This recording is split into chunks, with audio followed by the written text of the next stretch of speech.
Woolly mammoth. Woolly mammoth एक विशालकाय हाथी जैसा जीव था जो बर्फीले युग आइस एज के दौरान पृथ्वी पर पाया जाता था। इसका वैज्ञानिक नाम मैमथ्स प्राइमेजेनियस है। यह प्रजाति 7वीं सदी ईसा पूर्व से लेकर 10वीं सदी ईसा पूर्व तक पाया जाता था। हाथियों के ही परिवार से संबंधित थी और अपने मोटे घने बालों वुली फर और बड़े घुमावदार दांतों कर्व टस्क्स के लिए प्रसिद्ध थी। आवास हैबिटेट। वूली मैमथ ठंडे क्षेत्रों में पाया जाता था, विशेष रूप से उत्तरी यूरोप, एशिया, साइबेरिया, उत्तरी अमेरिका। इन क्षेत्रों में घास के मैदान स्टेपे टुंड्रा इसका प्रमुख निवास स्थान थे। आकार और विशेषताएं।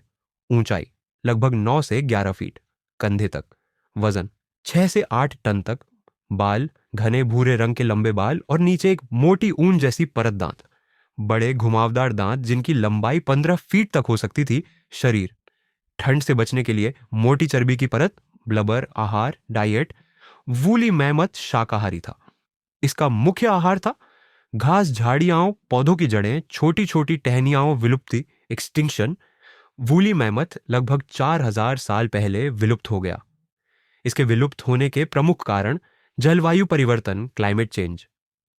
बर्फीले युग के अंत में तापमान में वृद्धि से इनके आवाज में बदलाव आया। मानव शिकार, ह्यूमन हंटिंग।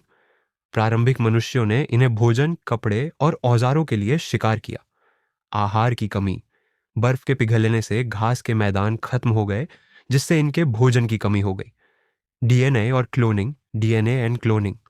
आज भी साइबेरिया में वूली मैमथ के जमे हुए अवशेष, फ्रोजन रिमेन्स, पाए जाते हैं, जिनमें उनके डीएनए के अंश संरक्षित हैं। वैज्ञानिक इन अवशेषों की मदद से वूली मैमथ को फिर से जीवित करने, क्लोनिंग पर शोध कर रहे हैं। रोचक तथ्य, इंटरेस्टिंग फैक्ट्स। वूली मैमथ के दांत इंसानों के घर जितने बड़े हो सकते थे। साइबेरिया में अब भी जमी हुई मिट्टी में इनके पूरे शरीर के अवशेष मिले हैं, जिनमें बाल, त्वचा और यहां तक कि पेट के अंदर का खाना भी सुरक्षित है। अंतिम वूली मैमथ एक छोटे से द्वीप, रैंगल आइलैंड, पर जीवित थे। अगर आप इससे जुड़ी और जानकारी चाहते हैं तो बताइए। Blast of.